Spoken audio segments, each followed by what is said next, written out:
And when it comes to redistricting, President Trump wants state lawmakers to redraw the state's congressional districts to increase the number of Republican seats by as many as 5. The governor cited a letter from the U.S. Justice Department that told him that the state had 4, quote, unconstitutional race-based congressional districts, and it said they needed to be corrected. They include 4 seats held by Democrats, districts 9, 18, and 29 in the Houston area, and North Texas, District 33 by Congressman Mark Vesey.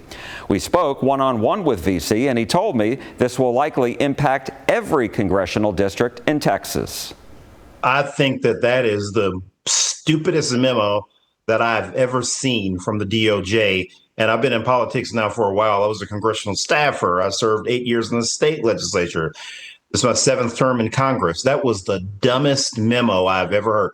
I think that is clearly intended to discriminate against communities like the ones that I represent in Dallas and Fort Worth that are largely, Hispanic and Black.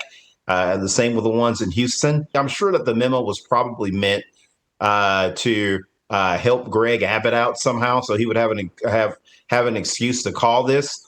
But I think that it's disgusting that you would call a special session on the same call to deal with the devastating floods that have impacted Central Texas. Have you had conversations since this agenda item was released with other members of Congress, the Democrats? Everybody's talking about this, but I'll be 100% with you, Jack.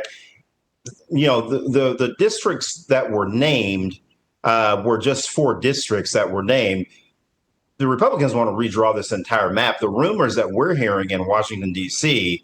Is that Trump wants to create 4 or 5 new Republican congressional districts. The districts that they chose really at the end of the day won't mean that much in the scheme of things, because this is all about completely redrawing this entire map. Have you had any conversations with members of the legislature who were there with you at the time and those who have come since then? I have talked with members of the legislature, and they really don't know much either. They had been hearing rumors just like we had, that there was going to be a special session called. And that's basically all that we've heard. They have really kept this thing a secret.